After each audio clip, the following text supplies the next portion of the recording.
বন্ধু, জানিস আমি একটা নতুন কোচিং এ পড়ি, ভর্তি হয়েছি নতুন 2700 টাকা দিয়ে। যাবি তুই? কিরে বাড়া, আসলে কোন কোচিং, কি কোচিং, কার কোচিং, কিভাবে গেলি আমাকে বল। নাম তরণ কোচিং সেন্টার। ওরে বন্ধু, ওই কোচিং। আরে আমি তো শুনেছি তরণ মানে ঝামেলা। কি বলিস আসলে? আমি তো সব ঠিকই দেখলাম, ঝামেলা তো কিছু নেই। আরে বাড়া, একটা মাস যাক না, ঝামেলা কাকে বলে দেখতে পারবি, সমস্যা নেই। কি বলিস ভাই, আমার ভুল হয়েছে, আমি আর কালকে থেকে ওই কোচিং এ যাব না।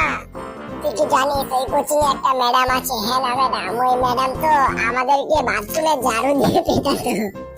আরেক আছে রফিক স্যার, পুরো মাথা নষ্ট স্যার, এক সাবজেক্ট 10 দিন পড়ায়। তাই নাকি আসলে? আরে বাড়া হ্যাঁ, মাস্টার শেষ হওয়ার আগে তোর কাছ থেকে বেতন চেয়ে বসে থাকবে, কি করবি তুই? কি রে ভাই, তুই তো আমাকে ভয় পাইয়ে আরে হ্যাঁ বাড়া, যে দেখ না বেতন না দিলে ল্যাংটে করে যেতে দেবে।